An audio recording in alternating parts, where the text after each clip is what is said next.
What up, guys? Today we're gonna go on Paint and explain why you are bad or average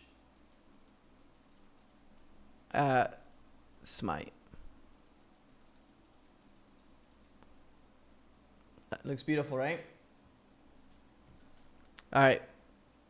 What is the one way you can improve at SMITE that will literally jump you from probably like a bronze level player to a diamond or masters? So we're gonna rewatch a YouTube video here. We're gonna watch any video here. Let's grab this one.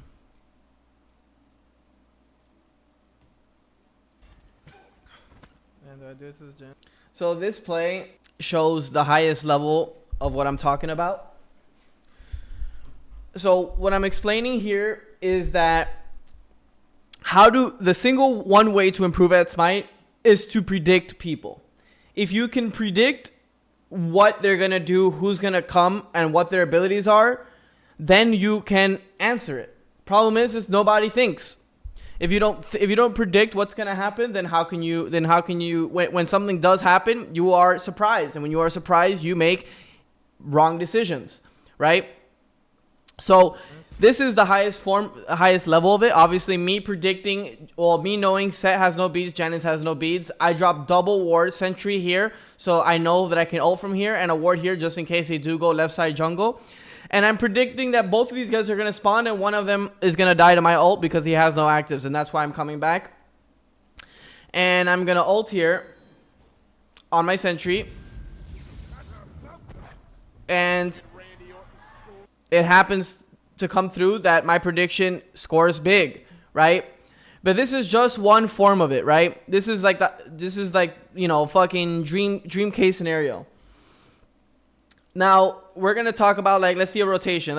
Me going up in the air. I have no clue what's about to happen here, but let's just assume, right? And predict. Tyr is in left. Kumba is in mid, their support. My Maui is here. So only person that can be here is Set and their ADC. Mid is missing as a Janice global. So I'm predicting already, if they do rotate, what do I have? Who's coming? And how do I outplay it? So let's just see. This is a random clip, so we're just going to see what's going to happen. I go up in the air. The Hachi doesn't think I'm in the air because I'm, again, on a sentry. And I'm ulting this guy that's coming around to clear to come for his purple. I tried to wall him off in there, but doesn't really matter. Get an auto cancel double tap, look to the chase. So I'm thinking, the reason I'm confident in diving this is because I did my prediction earlier, right? I did, Kumba's mid, Set's MIA, and Janice has to come to this wave. So I still have time to dive this. If I did not look at the map and predict earlier, Kumba is mid, right? I didn't predict, okay, they can rotate, they're going to rotate late. Then I would not make this play, right? And dive this far after getting his beads. So these plays happen often. It's all about predicting your opponent and what can come and how it's gonna come. So here, let's look at another play here. I felt like I heard them yelling about fire forever. Let's look at another play. It's all about dissecting the map. All right, so 3 people show mid, 1 show left, right? This guy's invading purple, meaning these guys that are the 3 people that are in mid, they have 2 options. This is all going through my brain as I'm playing. Obviously, I don't say all of this because I'm thinking it. But now all these guys have to make a play. Towards purple seems like a weak play since it's already going to be done. Gold Fury's coming up. I'm taking all of this into consideration that 3 people can either come left or right. They're obviously not going to stay mid. So I call to actually kill them. So they go right side and one splits left. So I predicted. So I did the math on who was mid. Now that I see Kumba on the Agni, I now know Janice is alone. Right? Because I looked at the mini-map earlier. I get the wall, double tap, auto cancel, and now he dies for free. You see, if I did not look at the map earlier and see that those 3 guys were mid, and I just show up here on the Janice and use all my abilities, without thinking, oh shit, Kumba went to the right side, and I don't have beads here. So if Kumba went left, I actually could be in big trouble. But because I did the prediction before, did the math, then realized, oh, this opportunity presents itself, I now take advantage. Now let's click another play. So remember what another video. Let's talk about just prediction, right? Because prediction is the one way you improve at this game. I know what. All right, let's look for when I'm spawning. I'm just picking up speed. All right. Now I'm gonna explain to you what. Just literally, I don't remember this game at all because I played too many games. But just looking at the map, I can tell you what I'm reading. So I'm just clearing speed here. I have two options, right? Left or mid. What is the better option? So because the support is mid, it's harder to kill mid. So actually duo is the best play because the support is separated from the duo. So this is the right gank left. So let's see if I make the right decision. Looks like I'm just trying to save. So once I see he's safe, I go for more farm. So because I'm assuming that I made a decision that, okay, I cannot gank left side because it's already getting pushed in. And this guy's already safe, so the next play is to just farm because there's nothing better to do. Let's click another video where I'm fighting a little bit more. Well, all 16 on this game. So let's talk about a little bit about split pushing and same thing goes, prediction. I'm in right lane. Left bird is down. There's two people here. There's three. It's all about counting on the map, right? The map always gives all the info. The mini map will tell you what is the next best play. It's all about, you know, breaking it down and making sure you make the right decision. So I have no beads or ages, so I'm kind of scared here to be in an aggressive spot. But obviously I'm 16-0 right now, so I'm going to obviously feel very confident in my game. There's two people showing left, one showing mid. I can't really see who's showing because of the mini-map. Like their faces are covering. But I know Marty's mid, which is a high kill threat on me. I know Suki is too low level to kill me, so I don't feel threat. So, and there's two left. So now I feel safe, even without actives, to split push this, to push this in. Alright, it's Scylla left, which is one of their big bursts. So, most probably it's only Suki on my side and Baron. Rainbow Six combat, I don't really like Rainbow Six as a game. And so me predicting all of that allowed me to make the right play, right? Someone, maybe a diamond or even like a gold level player would probably back up because he says, yo, I don't have beads ages.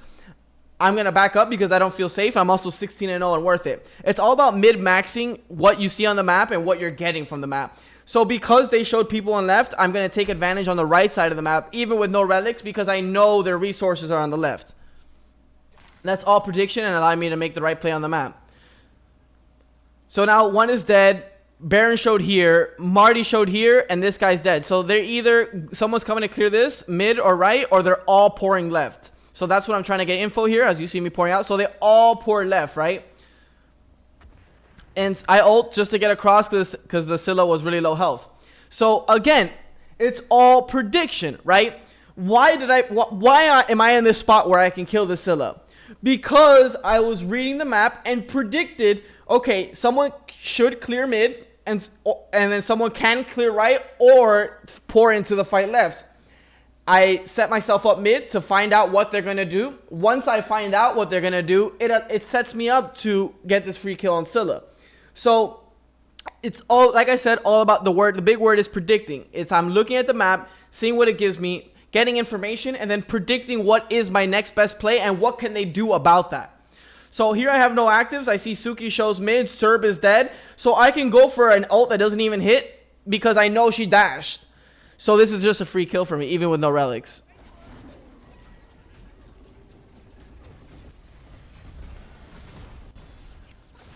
So another thing that I'm predicting, right, is that yes, we killed two people. But now Suki's missing mid, right? And now I see Baron in front of me and Marty used ult. A noobish player will all in this Marty, right? Because he just used ult.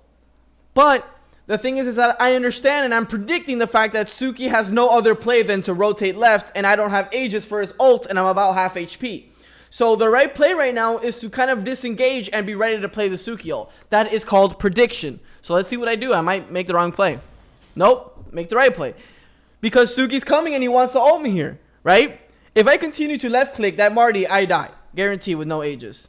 And is it worth trading a 17 Merc to a level 16 Suki that's probably like 1 in 5 or something, 1 in 7?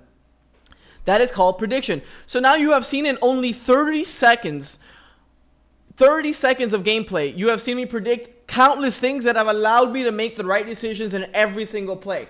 That is the difference between a gold level player, silver level player, bronze level player, and masters and grandmasters players. These guys are predicting your every move. So how do you outplay them? It's just a mind game, you know what I mean? Just like juking in football. It's as simple as that. I'm going to go left, you're going to go right. I'm predicting you're going to think that I'm going to think that I'm going to go right. So I'm going to predict I'm going to go the other way. That's all it is. Yet, only thing about a MOBA, it's a bit deeper, right? Because it's not just a A and B option. It's A, B, C, D, E. You know, there's more than just the two multiple choice. There's more things to think about. So that is the beauty of MOBA. And being able to predict players is the way you outplay them every single time and consistently make the right plays. We'll do one more video and continue explaining so you guys can improve. So we're just going to look at a small play here. So let's break this down. And this is me. If you see my camera, I'm drinking water right now. So I'm barely even paying attention. But subconsciously, I can make the right decision. So let's break down this map. Because this is a very normal situation in a conquest map, right? You're just you just came out of base, you're 5-0, you feel very strong, you're coming out of base, right? Now you have 3 decisions. You have like multiple decisions. I can go to green, I can go green to backs, I can gank mid, I can run to blue, I can grab speed, backs, and green together and farm it all. So there is plenty of decisions to make right now. Now, how do you make the right one? So this is very broke. You know, I'm gonna try to break this down as deep as I can so you guys can understand. Is my gank versus E set good? Well, not really. It's depending if I have blink, it's good because then I can cut the distance before she silences me, right? And if I were to gank mid without farming all of this and don't get the gank off, it could hurt me a lot and slow down my pace, right? I can gank Jing Wei right now as well, instead of clearing my camps.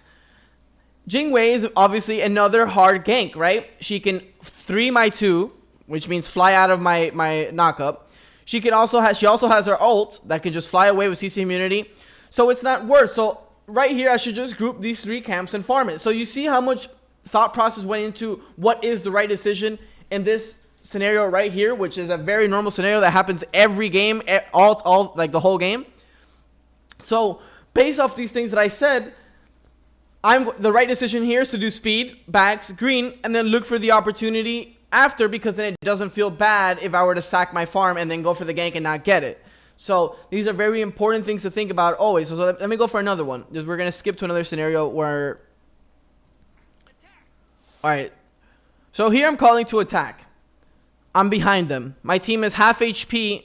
2 people are half HP. I'm behind ESET. The Al Quang is showing. Only 2 people are showing, and I'm coming from a flank.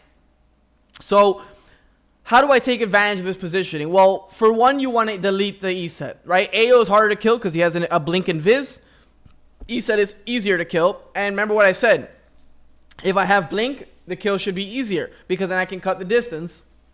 Not only that, I have positioning on her, so she doesn't even know that she can, that I'm behind her, so she can't silence me before I get the gank off. So let's see if I call. I go for the ESET. So as soon as Agni shows, I switch target. Why? Because if I run for the ESET, what's gonna happen? I'm just gonna get stunned by the Agni. So I try to keep, take advantage of my, and this is a quick, on pace decision, right? I said my answer was I'm gonna go on ESET. I'm behind her. I'm in a good spot. But once I see the Agni, understanding that this is now the prio target, that is huge because he has you, and you want to punch before he dashes. A lot of people in lower level ranks are reactionary. If you're always reactionary, you're gonna get punished. You have to, even think about like the best counter fighters in the game. Those counter fighters get exposed. You know what I mean? You can't just be a counter fighter. You gotta be, different aspects of the game. So I don't want to let this guy dash first. So I'm gonna punch this guy immediately. Now he's in a bad spot. Why do I turn around immediately? Right? Because I'm reading that this fight is already won. Why? Because I feel like my team is pinching them into me. So that's why as soon as I punch him, I turn around. Because I know the Agni has only one place to dash. That is called a prediction. I'm predicting his gameplay. And he's casting on me here, and I'm just running to the... So look, it forces a garbage dash, right? Where he literally dashes diagonally instead of closer to the tier 2, which should guarantee his death. And that's called prediction. I'm predicting his gameplay, and so I'm outplaying him in every aspect of the game.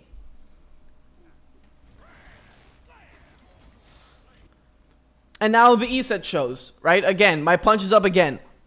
I'm going to punch her in this direction. And I know Jingwei's behind me, but I have breastplate too, so I shouldn't be too scared of his damage as I'm super ahead right now. So that was a poor 2. I'm not sure why I punched away. I should have committed to that, but I guess I'm just calling the OBJs. But I hope this video helped you guys in understanding just predicting, and that's the biggest difference between a bronze, gold, silver player and a Masters Diamond player. All the bronze gold players are not even predicting. They're not predicting at all. They're not even thinking steps ahead. They're just thinking in the moment, and they're reactionary players. This will cause you to stay in these ranks because you're just a reactionary player, and you're going to stay a reactionary player until someone tells you otherwise. So that's why I'm here. So hope you guys enjoyed the video. Hope I helped in improving your gameplay. Hope to make more. Thank you for watching.